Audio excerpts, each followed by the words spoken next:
안녕하세요. 오늘도 사연 살롱을 찾아주셔서 감사합니다. 저는 30대 초등학교 여교사예요. 저는 작년에 결혼할 뻔했다가 파혼을 했어요. 아니, 정확히 말해서 파혼을 당했어요. 파혼을 하고 한동안 정말 많이 힘들었는데 얼마 전 이런 저의 억울함을 한 방에 씻겨 내려가게 해준 일이 있어 속 시원한 마음에 이렇게 사연을 보내봅니다. 저의 파혼 이유는 저희 부모님 직업 때문이었어요. 부모님은 시장에 있는 작은 점포에서 음식 장사를 하고 계시거든요. 왜 시장에 가면 호떡도 팔고 옥수수도 파는 그런 가게요. 저희 부모님은 각자 그런 작은 점포에서 지금까지도 호떡과 붕어빵, 옥수수 같은 것들을 팔고 계세요. 부모님은 각자 처녀총각 때 시장에서 운명처럼 만났어요. 호떡 아가씨와 붕어빵 총각으로 불리며 자연스럽게 연인이 되었고 그 인연은 결혼으로 이어져 저희 부모님이 되셨죠. 제가 태어나기도 전부터 각자의 점포에서 지금까지 한결같은 정성으로 최선을 다해 음식을 만들고 계세요.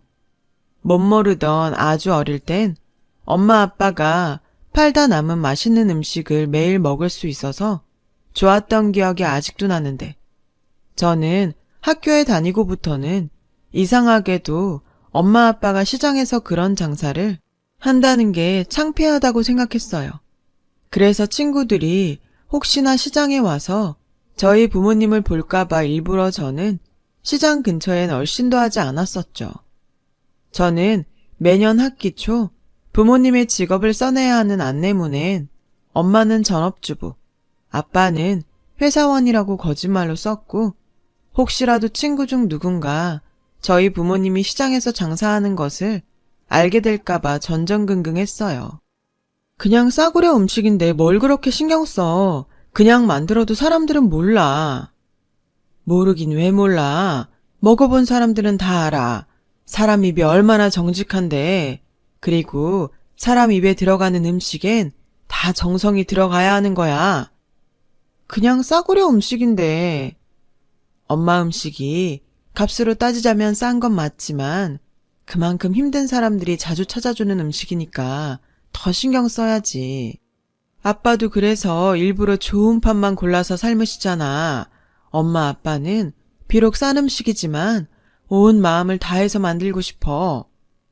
고작 몇백 원, 몇천 원 하는 음식인데 저는 매일 저녁 호떡 반죽에 들어가는 육수를 만드는 엄마와 새벽까지 팥을 삶는 아빠를 보며 누가 알아준다고 저런 고생을 하는지 이해가 가지 않았어요. 하지만 점차 철없던 생각은 한결같은 정성으로 음식을 만드는 부모님을 보고 점차 바뀌게 되었고 세상은 저희 부모님처럼 정직하고 성실하게 살아야 한다는 큰 교훈을 배우게 되었나 봐요. 나중엔 저희 부모님의 직업을 무척 존중하게 되었어요. 그런 저희 부모님을 직업이 전부인 듯 자신의 잣대로 평가하고 무시하다니 지금 다시 생각해도 분노가 일어요. 왜 어른들이 그런 말씀을 하시잖아요. 저런 건 귀신도 안 잡아가고 뭐하냐고. 저는 파혼 후 분노가 치밀어 오를 때마다 그런 비슷한 생각을 했어요. 부디 제발 누구든 좋으니 천벌이라도 내려주라고요. 그런데 하늘이 제 억울함을 알았을까요? 2달 전 뜻밖의 기회가 찾아왔고 그 소식을 듣고 어찌나 기분이 좋던지. 제 밑으로 9살 터울의 여동생이 있어요. 소위 말하는 늦둥이였죠. 저는 태어난 동생에게 질투는커녕 동생과 차이가 많이 나서인지 세상에서 가장 예쁘고 귀여웠어요. 하지만 정작 본인은 자기 외모가 마음에 들지 않는다며 불만이 컸었죠. 언니, 나는 왜 눈이 이렇게 작지? 언니는 쌍꺼풀도 있는데 나는 없고. 엄마 아빠가 나이가 많을 때 나를 낳아서 좋은 건 하나도 못 줬나 봐. 언니는 이렇게 예쁜데. 저는 동생이 볼에 잔뜩 바람을 넣고 투정 부리는 모습까지도 너무 사랑스러웠어요. 그래서 늘 아니야, 언니 보기엔 우리 유정이가 언니보다 훨씬 예뻐. 라고 입에 침이 마르도록 이야기해 주었죠. 하지만 외모에 꽂힌 동생은 제 말이 귀에 들리지 않았고 급기야 수능이 끝나는 날 혼자 겁도 없이 성형외과에 상담을 갔지 뭐예요. 언니, 학교 끝났어? 지금 땡땡땡 성형외과로 와주면 안 돼? 저는 동생의 전화를 받고 무슨 일이지 싶어 동생이 이야기한 성형외과에 급하게 갔어요. 가서는 얼굴에 사인펜으로 잔뜩 그림 같은 게 그려져 있는 동생을 보게 되었어요. 너 얼굴이 왜 그래? 영문을 모르는 저는 동생을 보고 놀라서 물었어요. 그러자 언니, 내가 상담을 받았거든. 마침 수험생 할인도 해준다는데 어떻게 언니가 대신 병원비 좀 내주면 안 될까? 여기 간호사 언니한테 물어봤는데 카드로 결제하면 무이자 할부도 된대. 저는 황당하고 어이가 없었어요. 하지만 제 동생은 제가 결제를 해줄 거라고 믿었는지 잔뜩 기대하고 서 있더군요. 저는 가방에 있던 물티슈를 꺼내 동생의 얼굴을 닦았어요. 그러자 동생은 놀라며 제 손을 붙잡고 하지마, 이대로 수술해야 한단 말이야.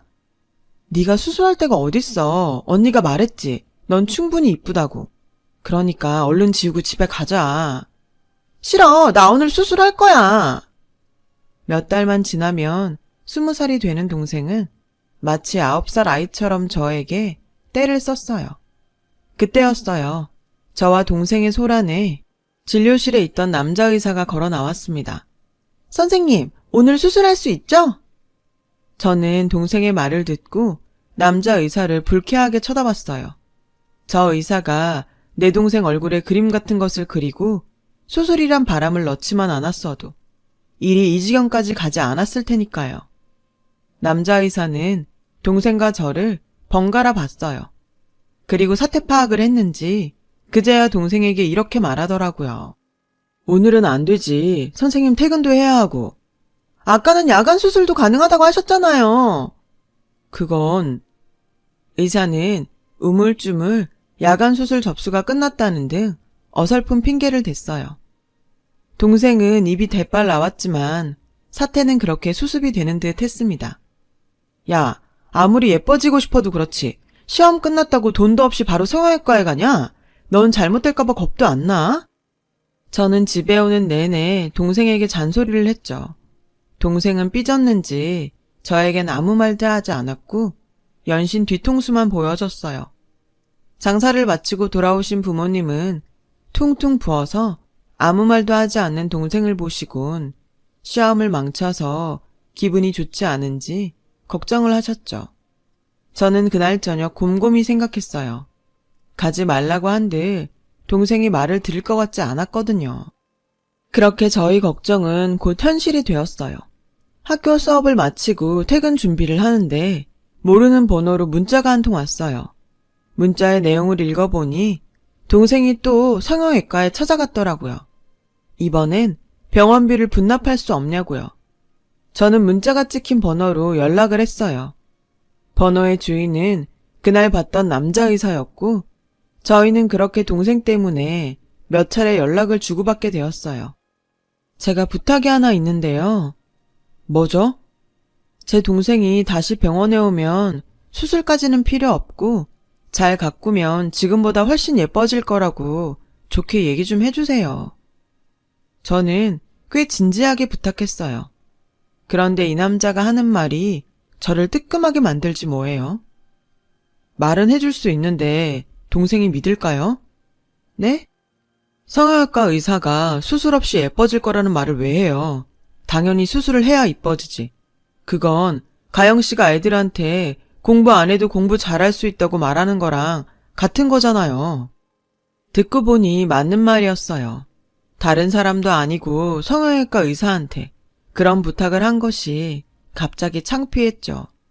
그 후로 몇 차례 연락을 더 주고받았고 제 친한 교사들은 신기한 인연이라며 이참에 한번 잘해보라고 저를 놀리듯 말했는데 좁은 학교에선 어느새 제가 성형외과 의사와 연애를 한다는 소문이 돌기 시작했어요. 제가 아무리 아니라고 말해도 주변에선 믿지 않았죠. 제가 가르치는 아이들까지도 선생님 요즘 연애하세요? 라며 소문은 걷잡을 수 없이 번져갔어요. 사태가 심각해지니 저는 그냥 헛소문이 사라지길 바라며 포기했습니다. 시간이 지나 점차 소문이 잠잠해질 때쯤 저는 정말로 그 의사 남자에게 정식으로 사귀어보자고 고백을 받았어요. 처음엔 얼떨떨했는데 이 남자가 참 젠틀하더라고요. 교사가 되고 종종 주변에서 소개팅이나 맞선 같은 자리를 주선해서 남자를 만난 적이 몇 번 있었는데 솔직히 비교가 안 됐어요. 그래서 저와 그 남자는 소문처럼 진짜 연인이 되었고 저의 연애는 큰 어려움 없이 서로를 존중하며 1년이란 시간을 함께 보냈어요. 연애를 하면 사람이 조금 달라지는 게 맞는지 눈치 빠른 동생이 눈치를 채면서 저희 가족은 제가 연애를 한다는 것을 모두 알게 되었어요. 제 동생은 자신이 다녀온 병원 의사와 연애를 하는 저를 가장 많이 반겼어요. 그럼 언니가 그 쌤이랑 결혼하면 나 수술 공짜로 할 수 있는 거야? 공짜는 무슨? 승규 씨는 페이닥터야. 너 혹시라도 꿈꾸지 마. 치, 거기 원장인 줄 알았더니 페이닥터였어? 페이닥터면 어때? 자기 일만 잘하면 됐지. 철없는 동생에게 어쩌다 보니 남자친구를 두둔했고 저희 부모님은 홍기가 찬 제가 그것도 의사인 남자와 연애를 한다며 내심 기뻐하셨어요. 페이닥터면 어때? 사람만 반듯하면 됐다. 의사 공부하느라 얼마나 고생했겠어. 이 사람이? 우리 딸은 뭐 교사 되려고 고생 안 했나? 우리 딸도 어디 내놔도 꿀리지 않지. 외모도 훌륭하고 요즘은 교사가 신부감으로 1등이래. 저희 부모님은 저와 남자친구를 서로 고생했다며 치켜 세웠고 그 모습을 보는데 기분이 나쁘지 않았어요. 제가 생각해도 저랑 남자친구는 직업만 놓고 봤을 때 조합이 나쁘지 않다고 생각했거든요. 그리고 그 생각은 남자친구도 마찬가지인 듯 했어요. 남자친구의 집에서도 만나는 여자가 초등학교 교사라고 하니 나쁘지 않다고 하셨다고 들었거든요. 그땐 몰랐어요. 나쁘지 않다는 건 좋지도 않다는 것을요. 그냥 정말 말 그대로 제 직업이 딱 나쁘지 않았던 거였어요. 저희는 2년 정도 남들 같은 연애를 했어요. 둘 다 결혼 정년기라 만나면서 자연스럽게 결혼 이야기를 나눴고 저희 부모님은 마음이 급하신 듯 집에 남자친구를 데려와 같이 식사라도 한번 하자고 하셨죠. 남자친구는 좋다고 했어요. 남자친구와 저희 가족의 만남은 금방 이루어졌고 인사를 온 남자친구는 처음 방문한 저희 집을 두리번거렸어요. 남친의 모습에 저와 저희 엄마는 은근 무슨 검사라도 받는 듯 긴장을 했고요. 사실 저희 집이 오래된 1층짜리 단독주택이에요. 이미 이사를 왔을 때부터 저희 집은 지어진 지 20년이 넘었었고 그 해에는 40년이 넘어가고 있었죠. 그리고 집안의 살림도 상황은 크게 다르지 않았어요. 보기엔 확실히 집은 오래되고 낡은 느낌이 강했어요. 평소엔 모르고 살았는데 남자친구를 집에 데려오니 별것들이 다 눈에 들어와 심란하더라고요. 하지만 남자친구는 저희 집에 대해 아무 말도 하지 않았어요. 오히려 저희 엄마가 해준 음식이 맛있다고 싱글벙글이었죠. 남자친구가 저희 집을 보고 실망했을까봐 은근 걱정했는데 남친의 반응에 마음이 놓였어요. 그리고 그 후 저희 집에서는 거의 제가 이 사람과 결혼한다는 것이 기정사실처럼 여겨졌어요. 그리고 얼마 후 저도 남친 집에 인사를 가게 되었어요. 그날은 남자친구의 홀어머니를 뵐 생각에 옷과 화장에 잔뜩 신경을 쓰고 꽃다발까지 준비했는데 남자친구는 자기 집 앞에서 저에게 전혀 생각하지 않았던 말을 꺼냈어요. 있잖아, 사실은 내가 자기 부모님 직업을 거짓말했어. 남자친구는 자기 엄마에게 저희 부모님이 카페 프랜차이즈 사업을 하고 계신다고 거짓말을 했다고 하더라고요. 저는 그 말을 듣고 어이가 없고 화가 났어요. 저도 뭐라 할 처지는 아니지만 남자친구의 집이 그리 썩 풍족하진 않다고 들었거든요. 저는 모르면 몰라도 적어도 그런 재산이나 조건으로 이렇게나 마음을 다칠 거라고는 생각도 하지 못했어요. 그래서 불쾌한 마음에 그냥 가겠다고 돌아서니 어머, 닥터강, 우리 아들 벌써 왔어. 어서 와요. 내가 우리 승규 엄마예요. 반가워요. 그의 어머니가 케이크를 사들고 저희 쪽으로 걸어오지 않겠어요? 당황한 저희를 보며 그의 어머니는 아무것도 모른 채 집으로 들어가자고 하셨고 저는 얼떨결에 그의 집에 들어가게 되었어요. 그가 사는 아파트는 20평이 조금 넘었는데요. 저희 집에 비해 훨씬 낡았어요. 그의 어머니는 초면인 저에게 남자친구가 고등학교 때 남편과 이혼을 하고 혼자 어렵게 남편을 의대에 보냈다고 지난날을 자랑스럽게 이야기하셨어요. 남자친구가 저희 부모님에 대해 거짓말을 하지 않았다면 전혀 개의치 않았을 이야기였는데 저는 내내 마음이 편하지 않았어요. 마치 어릴 때 친구들이 저희 부모님의 직업을 알까봐 전전긍긍을 했을 때와 똑같았어요. 그리고 제가 우려하던 일은 곧 현실이 되었어요. 가영 씨라고 했나? 가영 씨는 지금 어느 동네 살아요? 우리 승규도 슬슬 개원을 해야 하는데 어느 동네가 괜찮을지 요즘 내가 부동산만 다닌다니까. 그의 어머니는 제게 사는 동네를 물으셨어요. 제 대답에 아, 거긴 동네가 좀 애매한데 재개발 얘기가 있긴 한데 시장 근처라 그런지 손님 격이 좀 떨어지는 것 같고 아, 그래도 뭐 부모님이 사업을 하시니까 돈 걱정은 없겠네요. 그죠? 체인점 이름이 뭐예요? 저는 그의 어머니 말에 목구멍에 가시가 박힌 듯 불편했어요. 그래서 저는 그의 어머니에게 저희 부모님의 직업을 사실대로 이야기했습니다. 언젠가는 아실 텐데 언제 들킬까 끙끙거리기 싫었거든요. 사실 저희 부모님은 시장에서 호떡이랑 붕어빵을 파세요. 뭐? 잠깐만. 내가 지금 뭘 들은 거야? 시장? 호떡? 그의 어머니는 제 말에 깜짝 놀라셨는지 어이가 없다는 듯 호들갑을 떠셨어요. 그 모습에 저는 민망했고 남자친구는 당황한 눈치였어요. 엄마, 내가 이따가 설명할게. 어머, 기막혀? 설마 내가 아는 시장 안에서 비위생적으로 파는 싸구려 호떡이랑 붕어빵 말하는 거예요? 그의 어머니는 저에게 도끼 눈을 하며 사실 확인을 했어요. 비위생적이라는 둥, 싸구려라는 둥, 기분 나쁜 단어들에 꽂혀 저는 아무런 대답도 하지 않았죠. 제 반응에 그의 어머니는 답답하다는 듯 일어나 냉장고에서 찬물을 꺼내 그 자리에서 벌컥벌컥 마시더라고요. 그리고 아주 불쾌한 눈으로 저를 쳐다보더니 그 찬물을 갑자기 저에게 뿌리셨고 저는 처음 당하는 수모에 놀라 그의 어머니를 쳐다봤어요. 그러자 그의 어머니는 성난 코뿔소처럼 씩씩거리며 저에게 화를 내기 시작하셨어요. 미안한데 이 결혼은 무효야. 나는 그런 싸구려 불량식품이나 파는 집구석하고는 사돈할 생각이 눈꼽만큼도 없거든. 초등학교 교사라고 해서 나쁘지 않다고 생각했는데 어디 감히 그런 하찮은 집에서 우리 아들을 넘봐? 아주 웃기지도 않아.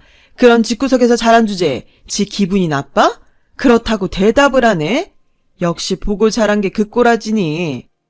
하찮은 집?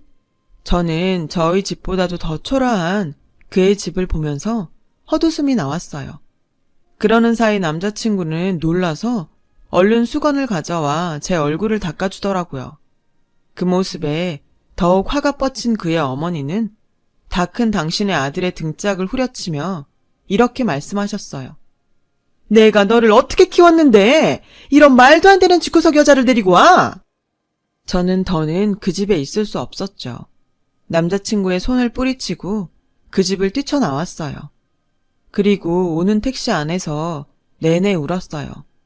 되먹지 못한 사람이 얘기하는 그 웃기지도 않은 말에 헛웃음도 나왔지만 그 사람이 그의 어머니인 것이 마음 아팠고 입에서 나온 아픈 단어들을 마냥 흘려들을 수가 없었어요. 그날 밤 남자친구는 연신 전화와 문자로 미안하다고 했어요. 어떡하든 자기 엄마를 설득할 테니 기다려달라고 애원했죠. 저는 남자친구에게 헤어지자고 말했고요. 니네 집이 그렇게 잘났어? 지들 처지는 생각도 하지 않고 우리 부모님 직업이 하찮다고? 창피하다고? 너, 내가 그렇게 창피했니? 그렇게 거짓말하는 너와 똑같은 너의 집과는 더는 엮이고 싶지 않아. 너 같은 사람이 좋았던 내가 다 창피하다야. 그렇게 얘기했죠. 제 말을 들은 남자친구는 아무 말도 하지 못하더라고요. 저희는 그렇게 헤어지는 듯 했어요. 그러던 어느 날 퇴근하고 집에 돌아오니 어쩐 일인지 엄마가 평소보다 빨리 가게를 접고 집에 들어와 누워 계셨어요.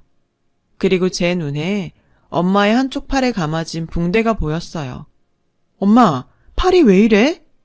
별거 아니야. 엄마는 다친 팔을 숨기며 말씀하셨어요.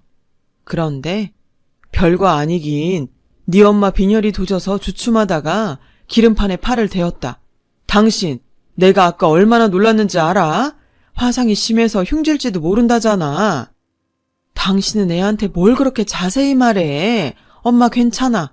그리고 뭐 다 늙은 여자 팔을 누가 보나. 흉져도 돼. 일하다가 다치는 건 훈장이라고 했어. 괜찮아. 저는 연신 괜찮다고 말하는 엄마를 보며 속이 상해 울컥했어요. 그러자 엄마는 당황하며 저에게 뭘 이런 걸로 울어. 엄마 정말 괜찮아. 라며 저를 달래셨고 저는 그날 밤 화상 자국 지우는 시술에 대해 인터넷으로 이것저것을 알아봤어요. 그리고 며칠 후 저는 뜻밖의 전화에 퇴근 시간도 되지 않았는데 헤어진 남자친구의 병원으로 뛰어가게 되었어요. 제가 병원에 도착하니 제 동생이 저희 엄마의 팔을 남자친구에게 보여주고 있었어요. 야, 너 언니한테 말도 안 하고 엄마를 여기 데려오면 어떡해? 깜짝이야. 뭘 그렇게 소리를 질러? 자기 남친이 성형외과 의사인데 언니 너는 엄마 팔도 안 보여주고 뭐 했냐? 아직 저와 남자친구가 헤어졌다는 것을 모르는 동생은 저에게 서운하다는 듯 말했고 엄마는 휴기진 자신의 팔을 헤어진 남자친구에게 보여주며 연신 민망한 듯 시선을 어디에 둘지 몰라 하셨어요. 아무튼 일단 나가자. 나가서 얘기해 엄마. 나가자. 저는 엄마와 동생을 데리고 최대한 빨리 그곳에서 나가려고 했어요. 괜찮아. 내가 이 정도는 해드릴 수 있지. 너무 그러지 마. 헤어진 남자친구는 저를 말리며 저희 엄마 팔의 흉터를 꼼꼼히 살폈어요. 미안해요. 괜히 내가 여기까지 와서 곤란하게 했나 봐요. 하나도 안 곤란해요. 요즘은 화상흉터 지우는 거 어렵지도 않고 이 정도면 수술까진 안 해도 될 것 같아요. 시간은 좀 걸리겠지만 계속 치료받으시면 많이 좋아지실 거예요. 어머, 다행이네. 솔직히 말은 안 했어도 걱정했거든. 결혼도 하기 전에 내가 벌써 의사 사위 덕을 보네. 저희 엄마의 사위라는 말에 저는 마음이 불편했어요. 그리고 마치 제 예감이 맞았다는 듯 다신 보고 싶지 않았던 그의 어머니를 병원에서 보게 되었습니다. 어머, 이게 다 뭐야? 그리고 뭐? 사위? 엄마, 연락도 없이 갑자기 여긴 왜 오셨어요? 내가 내 아들 보려고 왔는데 연락해야 하니? 다신 볼 일 없을 줄 알았는데 이 끈질긴 거지 같은 사람들은 다 뭐야? 저는 아무런 거리낌 없이 막말을 쏟아내는 그의 어머니 앞에 더는 가만히 있고 싶지 않았어요. 그래서 거지 같다니요. 말씀 가려서 하세요. 그래? 듣기는 싫은가 보네. 그럼 여길 오지 말았어야지. 헤어졌으면 그만이지. 뭔 덕을 보겠다고 여길 와? 염치도 없어 정말. 가영아, 이게 다 무슨 말이니? 너 헤어졌어? 이봐요, 호떡 아줌마. 전 그쪽 같은 집안이랑 엮이고 싶지 않으니까 당장 나가세요. 저희 엄마는 그의 어머니의 몰상식한 태도에 놀라서 손을 부들부들 떠셨어요. 그 모습에 화가 난 저는 태어나 처음으로 저보다 나이 많은 어른에게 핏대를 세우며 목소리를 높였습니다. 누가 들으면 이 병원 아줌마 아들 건 줄 알겠네요. 저도 당신 같은 몰상식하고 무식한 집안이랑 어쩌고 싶은 생각 없어요. 붙잡아도 나갈 거고 있으라고 사정해도 나갈 거니 비키기나 하세요. 뭐? 어디 선생이라는 게 말본새 좀 봐? 저는 더는 대꾸도 하지 않고 저희 엄마를 데리고 병원을 나왔고 저희 엄마와 동생은 병원을 나오고 나서도 꽤 충격받은 듯 넋을 놓고 있었어요. 영문을 모르는 아빠는 무슨 일이 있었냐며 답답해 하셨지만 차마 병원에서 있었던 일을 말할 순 없었어요. 그저 제가 죄인이다 싶은 마음뿐이었죠. 엄마는 충격의 후유증으로 3일 연속 장사를 나가지 못했어요. 그러던 중 전화 한 통을 받고 엄마는 다음 날 나갈 채비를 하셨어요. 어디가? 장사 나가게? 더 쉬지. 부동산에서 시장 입구 건물에 월세 계약하러 사람이 온대. 거기 가게 나갔어? 사실 너 결혼하면 결혼 자금으로 쓰려고 미안하지만 빼달라고 했지. 아빠 건물에 마침 자리도 있고 해서 좋게 말했더니 옮겨줬어. 괜히 그분들한테 죄송하네. 어쩔 수 없지. 엄마는 앞으로 너랑 유정이 생각해서 이제 장사 그만둘 거야. 어디 번듯한 가게 차려서 남들이 니네들 무시 못하게 할 거야. 엄마는 제 결혼이 엎어진 이유가 당신 때문이라고 생각하는 듯 했어요. 그 모습을 보는 저는 자식으로서 정말 그런 남자와 결혼을 하려고 했다는 것이 뼈저리게 후회됐고요. 저는 엄마의 상태가 불안해 함께 가겠다고 따라 나섰고 엄마는 괜찮다고 하셨지만 때마침 학교가 방학이라 시간도 많아 저는 함께 가겠다고 고집을 피웠죠. 그리고 저희가 도착한 그곳에서 정말 어이없게도 그의 어머니를 보게 되었는데 부동산 사장님의 말을 들어보니 페이닥터인 당신 아들의 병원을 개원하려고 월세를 알아보고 있더군요. 시장통 주변 사람들은 손님들도 격이 떨어지니 어쩌니 하더니 여기까진 왜 왔대요? 여튼 아무것도 모르는 부동산 아저씨는 그의 어머니한테 여기 건물 주인이라며 저희 엄마를 소개했어요. 그러자 그의 어머니는 눈이 튀어나올 듯 커지더니 아니, 사장님이 뭐 잘못한 거 아니에요? 어떻게 이 건물이 이 여자 거예요? 시장 바닥에서 싸구려 호떡이나 파는데 어떻게 이 큰 건물 주인이야? 말씀 이상하게 하시네. 여기 이 호떡집 사장님 거 맞아요. 그리고 여기 근방의 좋은 자리 건물들은 죄다 호떡집 사장님이랑 남편분 거예요. 말도 안 돼. 사장님 뭐 잘못하신 거 아니에요? 내가 이 동네에서 몇 년인데 싫으면 다른 동네 가든가. 솔직히 여기 자리가 워낙 좋고 이 주인분들이 항상 싸게 주셔서 들어오고 싶어서 줄 선 사람 많아요. 아, 짜증나. 계약하실 거예요, 말 거예요? 잠시만요. 그의 어머니는 똥 씹은 얼굴로 저와 저희 엄마가 있는 곳으로 다가왔어요. 저는 저희 모녀 앞으로 다가온 그의 어머니를 보며 고소하다는 듯 이렇게 말했죠. 하필 이런 집구석이 이 건물 주인이라 어째요? 다른 사람들한테는 월세 줘도 아줌마한텐 절대 안 줘요. 저기, 그래, 툭 까놓고 내가 미안하다. 솔직히 난 니네 집이 이렇게 건물이 많은지 몰랐잖니? 내가 알았으면 그렇게 했겠어? 너는 왜 친정 마련 안에서 문제를 이렇게 어렵게 만드니? 사돈, 그때는 제가 정말 죄송했어요. 그냥 다 잊고 우리 처음부터 다시 이야기해봐요. 저는 얼굴을 싹 바꾸고 저에게 살랑살랑 웃는 그의 어머니라는 여자를 보니 참았던 화가 치밀어 올라 이렇게 큰 소리를 쳤어요. 뭐라는 거야? 건물이 있건 없건 달라지는 건 없어요. 돈 한 푼 없는 그지 집안인 줄 알았다가 이제 돈 좀 있어 보이니까 아까워요? 본인도 집불 가진 거 없으면서 잘난 의사 아들 팔지 말고 인생 똑바로 사세요. 저희 커져가는 목소리에 저희 엄마는 이제 그만하라는 듯 제 옷자락을 잡아당기시며 가영아 그만해라 하며 나가자고 하셨어요.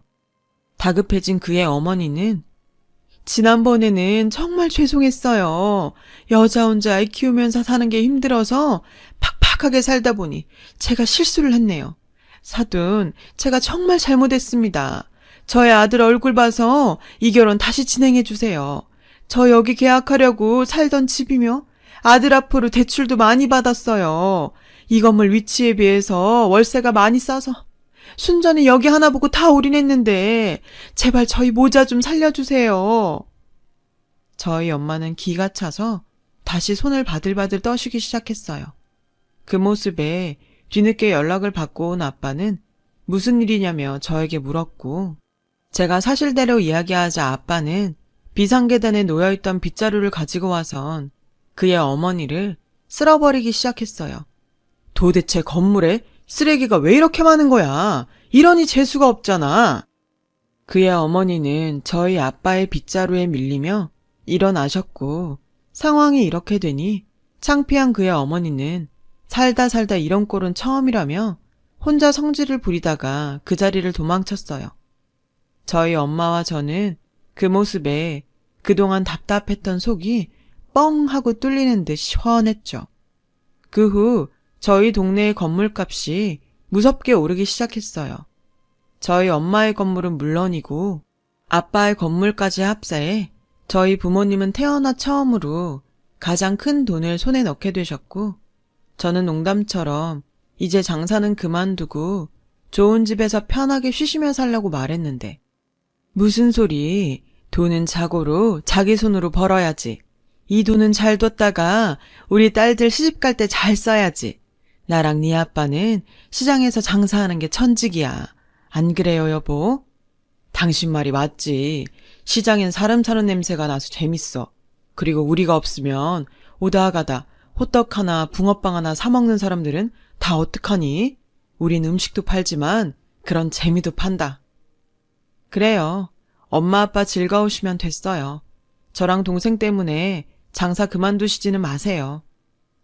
이만하면 정말 저희 부모님은 천상의 짝꿍이 아닐 수 없다는 생각이 들어요.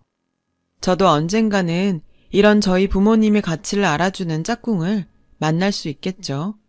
비록 파혼이란 겪지 않았으면 좋았을 인생의 고비를 넘겼지만 저는 이번에 또 한 번 저희 부모님으로부터 많은 것을 배우게 된 것 같아요.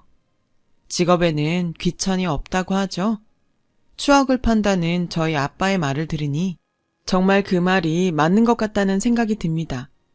지금까지 제 사연 들어주셔서 감사합니다. 하시는 일에 모두 보람과 행복이 함께하길 진심으로 바랍니다. 여러분, 사연 댓글에 응원과 현명한 조언 부탁드려요. 좋아요와 구독은 저에게 큰 힘이 됩니다. 오늘도 좋은 일 가득하세요.